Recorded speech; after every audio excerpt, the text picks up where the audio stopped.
یہ جو میں نے بتایا کہ اطاعت کلی، ہمہ تن، ہمہ وقت، ہمہ وجوہ، جزوی اطاعت نہیں، بس یہ ذرا نوٹ آف کاشن ہے۔ اگر ہم اللہ کا ایک حکم مانیں گے، ایک نہیں مانیں گے، یہ جزوی اطاعت ہے، یہ اللہ کو قبول نہیں ہے۔ اللہ کی طرف سے تو یوں سمجھیے کہ پیکج ڈیل ہے، ٹیک اٹ اور لیو اٹ، لینا ہے تو پورا لو ورنہ دفع ہو جاؤ، اللہ کو تمہاری ضرورت نہیں ہے، تمہیں اللہ کی ضرورت ہے۔ یا ایھا الذین آمنوا ادخلوا فی السلم کافہ، اے ایمان والو اسلام میں داخل ہونا تو پورے کے پورے ہو، ادھورے نہیں۔ اور سورہ بقرہ کی آیت نمبر 85 کے اندر تو جو وعید آئی ہے، افتؤمنون ببعض الکتاب وتکفرون ببعض، کیا تم ہماری کتاب، ہماری شریعت کے کچھ حصے کو مانتے ہو اور کچھ کو رد کرتے ہو؟ فما جزاء من یفعل ذلک منکم، تو جو کوئی بھی تم میں سے یہ روش اختیار کریں گے ان کی کوئی سزا اس کے سوا نہیں ہے، کان کھول کر سنیے، ان کی کوئی سزا اس کے سوا نہیں ہے کہ دنیا میں ذلیل و خوار کر دیے جائیں اور قیامت کے دن یردون الی اشد العذاب، شدید ترین عذاب میں جھونک دیے جائیں۔ وما اللہ بغافل عما تعملون، اللہ غافل نہیں ہے، بے خبر نہیں ہے، لا علم نہیں ہے اس سے کہ جو تم کر رہے ہو۔ تم اپنی داڑھیوں کے طول سے اللہ کو دھوکہ نہیں دے سکتے، تم اپنے پاجاموں کو ٹخنوں سے اوپر رکھے اللہ کو دھوکہ نہیں دے سکتے کہ تم بہت متبع رسول ہو، تم اپنے عمروں اور حجوں سے اللہ کو دھوکہ نہیں دے سکتے، اللہ کو معلوم ہے کہ حرام کی کمائی سے حج کیا ہے تم نے، حرام کی کمائی سے عمرہ کیا ہے تم نے۔ تو یہ جو جزوی اطاعت ہے، کوئی اطاعت نہیں، اللہ کو قبول نہیں۔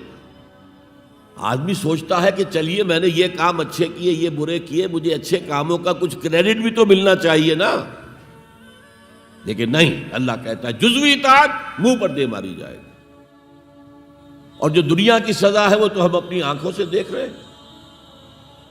130، 140 یا 150 کروڑ مسلمان دنیا میں ہیں، ذرا اندازہ کیجیے، لیکن ہماری رائے کی کوئی اہمیت ہے؟ بین الاقوامی معاملات میں کوئی ہم سے مشورہ لیتا ہے کیا؟ آپ کا کیا خیال ہے؟ کس نمی پرست کے بھیا کیستی، ایسے بھی ملک تھے کہنا چاہیے، اب تو ان کا حال پتلا ہے، دولت کے انبار تھے ان کے پاس، لیکن ان کا مذاق اڑتا تھا مغربی ممالک، وہ چاہے سعودی بادشاہ ہوں اور چاہے وہ UAE کے امیر ہوں، مذاق ہی اڑتا تھا نا، کوئی حیثیت نہیں۔ حالانکہ کتنا بڑا رقبہ ہے انڈونیشیا کے آخری جزیروں سے لے کر موریتانیہ تک، سالڈ اسلامی آبادی، مسلمان آبادی۔ آپ کہیں گے کہ یہ بھارت جو ہے اس میں تو اکثریت تو نہیں ہے، لیکن 15 کروڑ یا 18 کروڑ تو آدمی یہاں موجود ہیں، لیکن کوئی عزت، کوئی حیثیت دنیاوی بین الاقوامی سطح پر۔ بہرحال یہاں بھی ہیں لوگ، کھاتے پیتے لوگ ہیں، ان کی اپنی کچھ عزت ہے اپنے معاشرے کے اندر، لیکن بحیثیت امت، بحیثیت قوم کیا حیثیت ہماری؟ تو الا خزی فی الحیات الدنیا، وہ تو ہماری نگاہوں کے سامنے موجود ہے۔ اب قیامت کے دن کے بارے میں جو دھمکی اللہ نے دی ہے، وَيَوْمَ الْقِيَامَةِ يُرَدُّونَ إِلَىٰ أَشَدِّ الْعَذَابِ، قیامت کے دن شدید ترین عذاب میں جھونک دوں گا۔ اس پر اللہ سے معافی طلب کی جا سکتی ہے، دعا ہی کی جا سکتی ہے، اللہ ہم پر رحم فرمائیے۔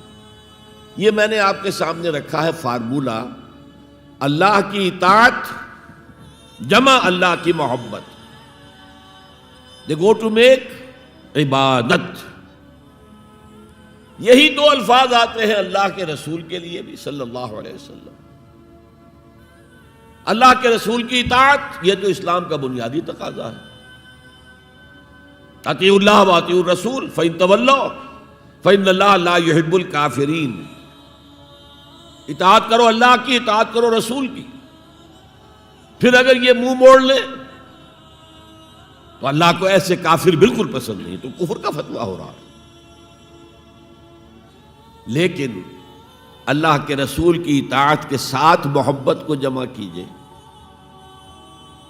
میں نے ابھی آپ کو حدیث سنائی ہے، حضور نے فرمایا لا یؤمن احدکم حتی اکون احب الیہ من والدہ وولدہ والناس اجمعین، تم میں سے کوئی شخص مومن ہو ہی نہیں سکتا جب تک کہ میں اسے محبوب تر نہ ہو جاؤں اپنے باپ سے، اپنے بیٹے سے اور تمام انسانوں سے۔ تو اللہ کے رسول کی اطاعت جمع اس کی محبت۔ اس محبت کے ضمن میں ایک واقعہ یاد آیا جس سے اندازہ ہوگا کہ کس قدر اپنائیت تھی، کتنا قرب تھا حضور کے اور حضرت عمر فاروق رضی اللہ تعالیٰ عنہ کے مابین۔ ایک مرتبہ حضور دریافت کرتے ہیں حضرت عمر سے، عمر تمہیں مجھ سے کتنی محبت ہے؟ اب آپ سوچئے، ذرا سا بھی مغایرت کا باریک سا پردہ بھی اگر کہیں ہو تو کیا یہ سوال کیا جا سکتا ہے؟ تو انتہائی قریبی شخص سے ہی کیا جائے گا، تمہیں مجھ سے کتنی محبت ہے؟ عرض کیا آپ مجھے دنیا کے ہر انسان سے بڑھ کر عزیز ہیں۔ فرمایا اور اپنی جان سے؟ اب ذرا سا توقف کیا حضرت عمر نے، الان ہاں اب میں یہ بھی کہتا ہوں کہ آپ مجھے میری جان سے زیادہ عزیز ہیں۔ تو حضور نے فرمایا اب آئے ہو مقام مطلوب پر۔ تو رسول کی اطاعت جمع محبت، اس کا نام ہے اتباع، پیروی کرنا۔ فرق کیا ہے؟ اطاعت کی جاتی ہے حکم کی، اور پیروی کی جاتی کسی کے نقش قدم کی، چاہے اس نے حکم دیا ہو چاہے نہ دیا ہو، جو وہ کرتا ہو کرنا، یہ ہے اتباع۔ یہ اطاعت سے بہت بلند شے ہو گئی۔ مثال کے طور پر یہ چھوٹی چھوٹی مثالیں، اصل اتباع کیا ہے وہ میں بعد میں عرض کروں گا۔ کوئی ایک صحابی بدو باہر سے آئے، ایک ہی دفعہ حضور کو دیکھا، حضور اس وقت اس حالت میں تھے کہ آپ کے بٹن جو ہے کھلے ہوئے تھے گریبان کے، انہوں نے پھر ساری عمر اپنے گریبان کے بٹن نہیں لگائے۔ میں نے اللہ کے رسول کو اس حال میں دیکھا ہے، میں تو ان کی پیروی کروں گا، حضور نے کوئی حکم تو نہیں دیا تھا۔ تو یہ جو محبت، شدید محبت کے تحت جو بات آئے گی اس کا نام اتباع ہے، اور اس اتباع کا مقام کیا ہے وہ آیت میں سنا چکا ہوں آپ کو۔ قُلْ إِن كُنتُمْ تُحِبُّونَ اللَّهَ فَاتَّبِعُونِي يُحْبِبْكُمُ اللَّهُ۔ اے نبی ان سے کہہ دیجئے اگر تم اللہ سے محبت کرتے ہو تو میرا اتباع کرو، میرے نقش قدم پر چلو، میری پیروی کرو، اللہ تم سے محبت کرے گا، تم اللہ کے محب نہیں محبوب بن جاؤ گے۔